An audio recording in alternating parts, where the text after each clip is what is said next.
When they got home, Tophetto put Trenocchio inside a broken-down cupboard which served as a makeshift shed, and spoke severely to him. "You will now stay in here and think about how disrespectful you've been towards both me and the shunting instructor. Until then, I don't want to hear a peep of you. Understand that?"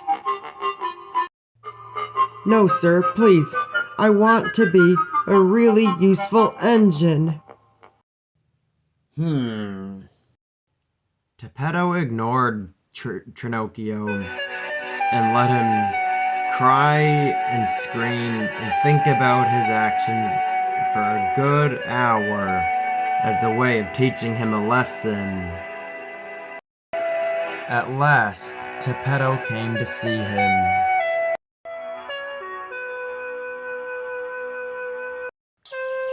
Tophetto saw how sad Trenocchio was, so he forgot to be cross with him. He held him close and patted his wooden boiler and said a million endearing things to him and took out a dry handkerchief and wiped his face. "My little Trenocchio, I understand that you are sorry and that you want to go back to the shunting yard to be a really useful engine." "Yes, sir, I do, sir.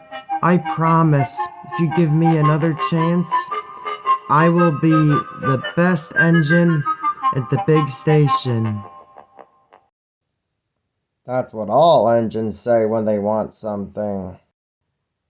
"But I'm not like other engines. When I say something, I really mean it. And I really want to make you proud, sir." That's a good engine. There's nothing like determination. Now, I need you to close your eyes and get some rest. You have a big day of shunting tomorrow, and I better make my supper. Catherine brought some bread and butter and bacon for me. Next morning, Trenocchio, full of good intentions, set off for the big station again.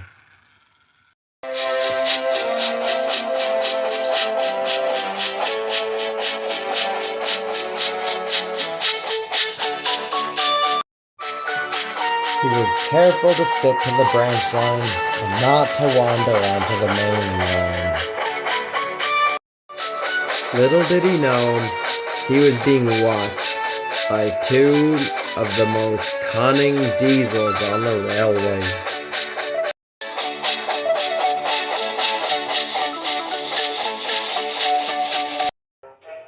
"Ha-ha, best day ever. Do you see what I see?" "Yes, I do. What are we looking at?" "Oh, for crying out loud, Splatter. You're impossible. We're looking at a live, sentient wooden tank engine, you box face." Oh. That's nice. Nice? Just nice? Are you thinking what I'm thinking? Yeah. You know I always am. What are you thinking about? Oh, must I explain everything to you? So, Trenocchio chuffed into the big station, all excited to learn how to shunt.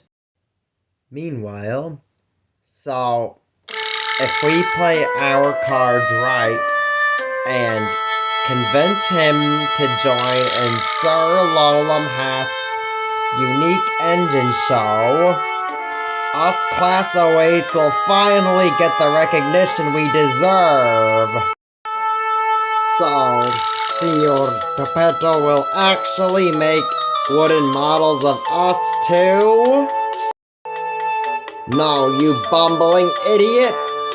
Maybe if we convince that little wooden engine to join the unique railway show, Sir Lolam Hat will make us part of the act too! And we will be famous! Oh yeah, that sounds pretty good too. Aw, grease and oil, he's gone. I think he went towards the shunting yard. Come on, after him.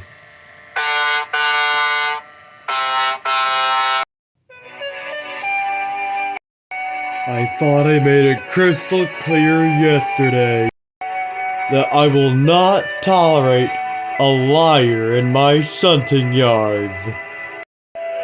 But sir, I'm sorry. It won't happen again. Duck, get him out of here. Yes, sir.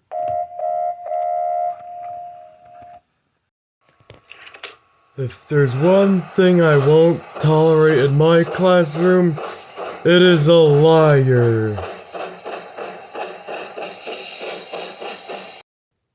Thank you, Duck, for being such a good student all the time. My pleasure.